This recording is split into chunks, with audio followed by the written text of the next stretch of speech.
A special... Hi, everybody. I'm Crystal Haynes. Tonight on Greater Boston, a look at the story of missing Massachusetts woman Ana Walshe and the widespread coverage her case is getting across the country. This while so many other cases involving Black, brown, and Indigenous people barely get any attention at all. Then later, with COVID infections rising, are we doing enough to protect against the virus? And what about future pandemics? By now, you've surely heard about the investigation into the disappearance of Ana Walshe, a missing woman from Cohasset who was last seen on New Year's Eve. The story of her disappearance has gotten national attention and near daily updates about the police search and the arrest of her husband for misleading investigators. And then there's all of the attention this story has been getting on social media by influencers and amateur detectives dissecting every single detail that comes out of the police investigation, and that includes reports of a bloody knife found in Walsh's basement and a purchase of $450 worth of cleaning supplies. It's a tragic story that seems destined for a tragic ending for the Walshe family, including her 3 young children. But thousands upon thousands of people go missing every year in the U.S., and very few get this kind of coverage, particularly missing women of color. They don't get so much as a mention on national TV sometimes. So joining me to have this conversation is Natalie Wilson, co-founder and COO of the Black and Missing Foundation Incorporated. Natalie, I want to thank you for your time here. Thank you so much for having me. So talk to me a little bit about what prompted you to start this organization. Okay. First, I want to say condolences to the Walshe family. But the organization, the Black and Missing Foundation, was created because of a case similar to this. There was a young lady by the name of Tamika Houston who disappeared from my sister-in-law's hometown of Spartanburg, South Carolina. And we read how her family reached out to national media for coverage, and there was no interest in her story at all.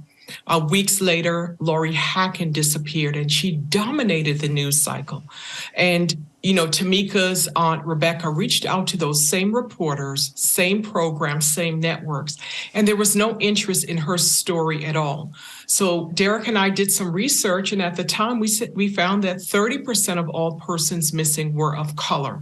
And we decided to do something about it. I'm in media relations, she's in law enforcement, and those are the 2 critical professions needed to help find and bring awareness to our missing, because we want our missing to be household names too. When we started the organization, according to the Urban Institute, only 7% of people of color got any type of national news coverage. Yeah, and as we look at some of these numbers as well, it was a great opening. The breakdown of races of females in the U.S. from the U.S. Census Bureau. We're talking about women in the U.S. as of 2019, 60% white, 13% Black, 5% Asian. But when we're talking about missing women by race as of 2021, according to the FBI, I mean, we're looking at white represents 58%, Black represents 35%, Asian 2%, Indian 2%, and unknown 4%. And we don't have that data for Latinx or Hispanic women as well there. But it is staggering as we talk about these comparisons of the actual population of women of color versus how many women are missing. Absolutely. The numbers are staggering, and we believe that the numbers are much higher than it is being reported.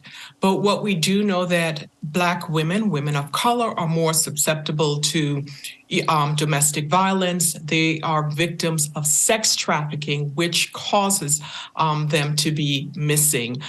We have read reports where the pimps and the pedophiles said that they will not be punished as harshly, or if at all, for prostituting or sex trafficking a young Black girl or woman. So how disheartening is that this vulnerable person isn't, their life doesn't matter and isn't taken seriously.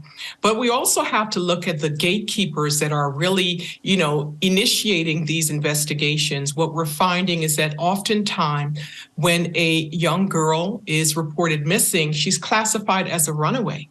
So if you're classified as a runaway, you, one, don't get the Amber Alert, and you definitely don't get any type of media coverage at all. So we need to look at changing policies and procedures to protect those most vulnerable. Let's talk about the role of implicit bias here as well in both the media, but also perhaps in the police departments. We know that there has been a national conversation over the last few years, certainly since the death of George Floyd, his murder, the conversation around implicit bias in terms of investigation, and then seeing that same implicit bias playing out in media coverage. What effect do you think it has on the outcomes we're seeing about these women going missing for a great deal of time? Well, sadly, we're finding that race, income, education affects law enforcement resources and media coverage when it comes to these cases. And media coverage is so vital because, one, it alerts the community that someone is missing, and it can greater the chance of a recovery. But it also puts pressure on law enforcement to add resources to the case or the cases. And what we're finding is that oftentimes these missing individuals are criminalized. They are not seen as mothers, fathers, valuable members of our community. And that's what we're advocating for, to change the narrative around these missing individuals, because they need to be protected and they need to come home. Their loved ones are searching for them. And these biases should not be impacting their recovery. I think of these cases, whether it be Natalie Holloway, whether it be Ana Walshe here, they tend to come from resource communities where someone within that circle has a means of communicating to the media and, again, putting out a narrative that tends to be favorable. It seems like your organization is trying to step into that space. Talk to me about how important it is, because if you do have a woman of color who is not of means, they may not have a family member, a friend, a colleague that can step in and speak to the media in a way where coverage will continue. Right. You know, we're meeting families at the most difficult times in their lives. And I have close to 2 decades of experience in media relations, public relations.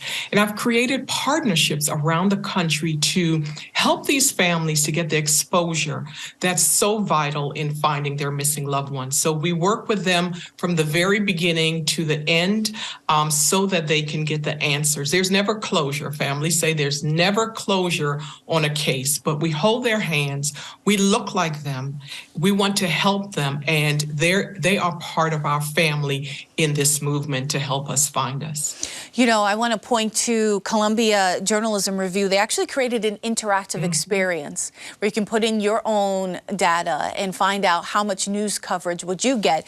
It is called Are You Press Worthy? Now, I put the information in as an African-American woman, you know, nearing 40, I will say that, in Massachusetts, and I was only worth 10 news stories. The max is about 128 if you are a white woman in her 20s. Only 19.5% of the country would hear about me going missing. And it would be over 90% if I were a white woman from Nevada. It was an incredible tool to sort of show exactly what's happening here. Well, you have more coverage than I would get. I took the same, I did the same test, and I would only get 8 media coverage because of my age. I'm 53, and because of, where I live. So the bias is real and it exists, and we are working to change those biases, because what we say is less is more. Less of one individual dominating the news cycle. Let's show more of everyone else to greater the chance of a recovery. Well, what needs to happen systemically, whether it be specifically implicit bias training, perhaps in news operations? I know the conversation, again, like I mentioned, implicit bias training is happening in the law enforcement side. Is that the way to go here, or is it a general overhaul of the way we consume media or engage in media in different spaces? Well, two things when it comes to the media. I ask you, your news outlet, when you receive a missing persons case, is there a policy in place? How do you determine who gets that media coverage? And as we've been speaking to news outlets around the country, there isn't a policy. There is an editor, typically a white middle-aged man, that's making that decision. So we need to look at biases. And then is there a relationship with the public information officer with law enforcement? They're the ones that would contact a news station to say, hey, we have someone missing in our community. Can you cover them? And then again, going back to the classification of our missing, again, stop classifying them as a runaway. If you look at a flyer and one says runaway, one says missing, which one would prompt you to act? Definitely not the one that says runaway. And ultimately, what are these children running away from and to? Because we know that within 24 to 48 hours of being on the street, they are solicited for sex. Some powerful information there. Natalie Wilson, co-founder and CEO of the Black and Missing Foundation Incorporated. I want to thank you for your time. Thank you so much for having me. Up next, it's tempting to tune out all of the COVID news these days, especially 3 years out from the onset of the pandemic. And that includes public officials, including President Biden, basically essentially declaring it over. But infections are on the rise across much of the country, including this region where risk levels for catching the virus are high and hospitalization rates are going up. This all according to the latest CDC data. At the same time, federal vaccination rates have slowed. So while some have started reinstating mask mandates and recommendations like UMass Boston and Chelsea Public Schools, are we doing enough to protect our communities and ourselves from COVID? And what about efforts to protect against future pandemics? Well, joining me now is Dr. Cassandra Pierre. She's the medical director of public health programs at Boston Medical Center, and John McDonough, the professor of public health practice at Harvard's T.H. Chan School of Public Health. Thank you so much for joining us. Great to be here. So, nice to be with you. Yeah, so I want to jump off by a graph that we have, a graphic here that shows the 7-day average of COVID hospitalizations in Massachusetts since the start of the pandemic. So we're seeing a 7-day average back on January 3rd of 1,251. And off camera, Dr. Pierre, we spoke about comparisons and why it's important to compare what these hospitalizations look like now versus in the past. Absolutely. I think for a lot of us, our frame of reference about what things look like when they get serious, although of course they always have and continue to be serious, is the Omicron wave surge that we experienced in January of 2022. And certainly, as you can see from that graph, the numbers are much lower. In addition to that, what we see inside the hospital is, thankfully, our patients tend to be less sick with less severe complications of COVID. We also see less ICU stays, or there are less ICU beds occupied with people experiencing severe COVID or complications of COVID compared to last winter. So that's good news, but on the flip side, we still continue to see those hospitalizations, those ICU stays, and of course, death. So it's good to know how this differs, but it is also important to know that we continue to see bad effects from COVID, and the people who are most vulnerable continue to be the same: those who are older, those who have medical comorbidities, and those who are immunocompromised. Professor McDonough, can we go ahead and declare COVID essentially over and move on to the next thing? It seems like we're looking at, President Biden has all but claimed victory over COVID, this despite the fact that 1 million people died across the U.S. I think the answer is no. I don't think so. We've got too much at risk. We have too many possibilities in terms of how things can go. The whole history of COVID-19 has been unpredictable and unable to declare victory or declare that we are safe. So we are just the next round away from something potentially much better, something potentially much worse, or something entirely new. Right now, we have the triple threat, particularly facing younger patients right now. And so I think that the president himself kind of backpedaled on his declaration that it was quote unquote over. And I don't sense that that's a commonly held belief among people who pay close and serious attention to this at all. I do want to ask, though, on that point, there are many people, I'm sure folks who are watching this know there are many people in their lives who, when they're asked to mask up in federal buildings or have school districts that say we encourage masking again, a lot of folks saying the pandemic is over, I'm not going to change my way of life again. How do we then prepare for perhaps the next pandemic, which we folks in the scientific community have said is coming, when folks are sick and tired of masking, they don't want to go back to the way things were perhaps in 2020 and 2021, and how do we prepare while having to deal with that rhetoric and sentiment? You know, we still have, if you look at the daily numbers, like some of us do, about 500 people a day in the United States who are still dying from COVID-19. And so if you are one of those people or somebody who is part of their family, one of their loved ones, this is not over. It might have caught them by surprise, but it is still deadly. It is far worse than any other danger that we have going on right now. And we have to be aware of this. And I think people will respond based on the sense and the nature of the threat. But right now, I think that people are being lulled into a sense that it's not dangerous, and many people are thinking that it's over, and unfortunately, that's not the case. Dr. Pierre, I want to ask you, do you think enough is being done, especially on the federal level, to trace where this COVID-19 outbreak came from? And that data, how important would it be in going forward? Because it seems like, at least from what I've read, COVID-19 is here to stay. It's something that we may have to vaccinate for a very long time, similar to the flu. How important is it to trace its origins at this point? A really interesting question. I think a lot of us in medicine and public health are also part-time historians. We want to know. It's part of the inquisitiveness in our nature, curiosity why we're here in the first place. But on another tangent, I think, we have a good sense of, that this is like other pandemics we've seen, a combination of factors involving deforestation, human and animal exposure, global chains that propagate infections and bring new infections out into a much more amplified world.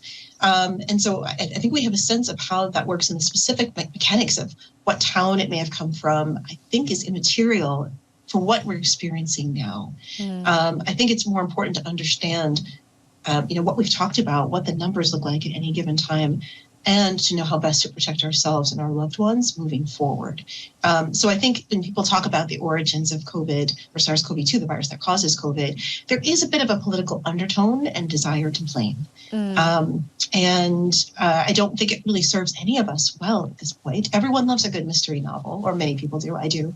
But when we're going through a daily gauntlet of infections, as Dr. McDonough mentioned, not just COVID, but flu and RSV and many others, and really trying to get back to a sense of what joy and normalcy feels like. I think it's not helpful to where we want to be. Well, I'm going to ask you both this question, but Dr. Pierre, I'll ask you first. Do you think we're ready for the next serious pandemic, especially with hospitals across the country still sort of recovering to the extent that they can from the original pandemic of COVID-19? I think that's easy. We're not ready. And the hospitals are, yes, trying to recover, but we're also incredibly strained. Even with those numbers coming down, as I've just mentioned, we are also experiencing patients who are admitted for a rising number of cases of influenza in our region and in the country. Also, the accumulated debt of all the untreated chronic disease or new diseases that happened during COVID are in our ED. Their patients are in our hospitals. Even our nursing homes are full. So it's really a tough time in the hospital system. So that's certainly one aspect of the fact that we're not ready for the next pandemic. I would also say on a personal level, it's important that we understand what our health risks are, treat our health. Many of us have delayed health interactions with health, with our trusted medical providers for a while now. It's time to make sure that we're optimizing our health institutions, not just our hospitals. But the public health systems also need to recharge at this point because the fatigue runs deep. It's not just in individuals, it's also in our healthcare sector, in our government, in the desire to kind of get back to anything other than SARS-CoV-2 or infections. And so there's so much work that needs to be done. And part of that is recharging, making sure that we get our individual and societal health ready, including those populations that are higher risk for COVID, are systemically and historically marginalized groups, predominantly Black and Brown people, and also make sure that people know where they can go, who they can trust to give them messages around health issues and what the next pandemic on the horizon might be. Professor McDonough, in the last minute that we have here. So I would say don't take my word for it. We have a famous alumnus from the School of Public Health named Karl Lauterbach. He's now the Minister of Health for Germany, and he was over at the school at our school in early December, and he said, I've got his quote, he said, quote, as things stand now, most likely we will not be better prepared than we were in 2020. And so I think there's a lot of good, important work being done to try to be in a different place. The Centers for Disease Control have set up a Center for Forecasting and Outbreak Analytics. The G7 started their own pact for pandemic preparedness. We see good moves all around, and yet at the same time, there is this strong sense all around that it's not up to the task of what we may be facing next after this. Right. Well, Dr. Cassandra Pierre and Professor John McDonough, we're going to have to leave it there. Thank you so much. Thank you. As part of our ongoing series, Priced Out, the fight for housing in Massachusetts, we've heard from many older women who are struggling to afford housing. One of those women spent most of last year living in her car. Reporter Liz Niesloss has her story. When you become homeless, you kind of revert into this solitude. It's humiliating. I find especially the women, we don't say anything to anyone about it.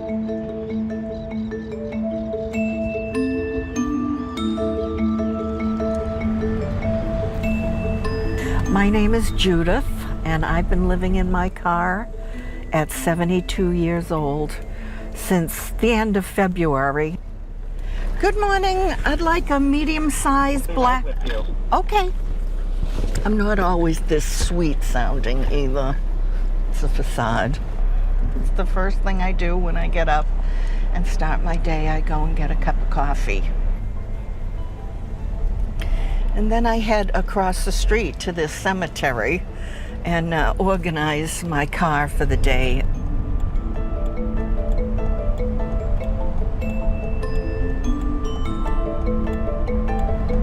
Now, St. Mary's Cemetery is a local place where a lot of homeless people come to. I've seen a woman my age who is currently living in the trees over here. I'm a working visual artist. I have been my whole life.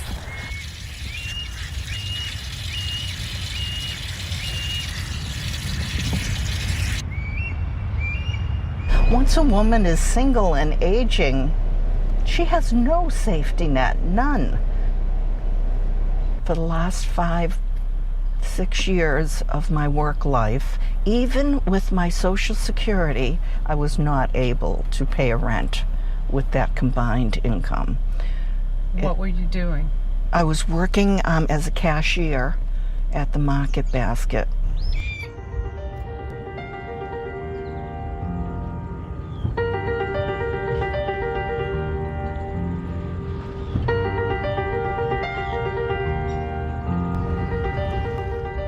It's not safe living like this when you're older.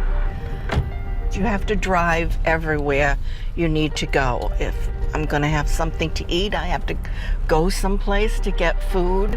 If I need to use a bathroom, I have to get in the car and drive someplace.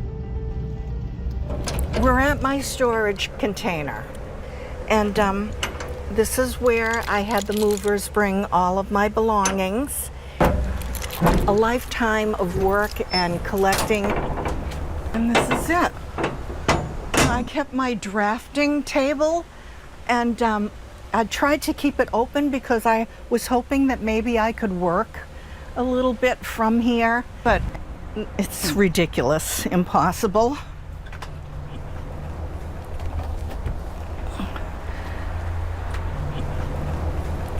This is the cabinet where I keep a lot of my stored goods when I'm home. This is my son with his first tuna, and this is my children when they were little, and this is something my daughter made in school, and here's our family portrait. Bye, Steph.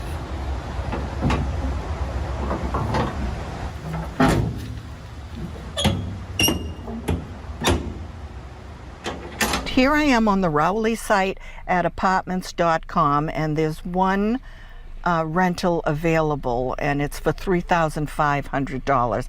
My budget pushing it is $2,000. No one is moving anywhere because there's no place to move to. I'm just like crying all the time. It's ridiculous. Just ridiculous.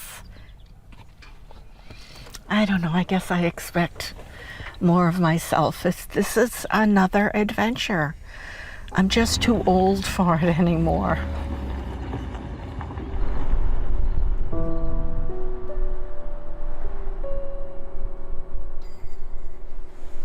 I really understand that when you're in the middle of something, it feels like it's never gonna end. But, you know, I can't find a place. I can't find a place. I've exhausted my resources. I looked in southern Maine, I looked in southern New Hampshire, I looked in northern New Hampshire. I really looked at everything. I need help.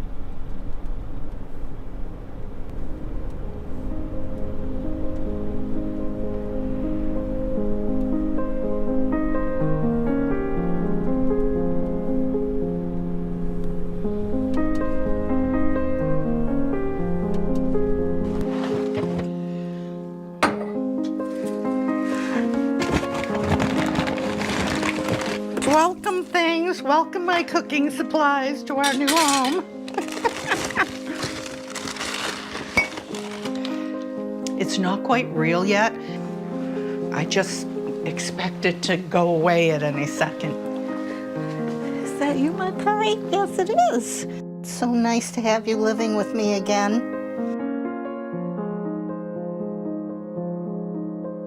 Every morning, I've had my coffee and sat here looking at where I am and everything. I just cry. I just cry and be grateful. I'm very grateful.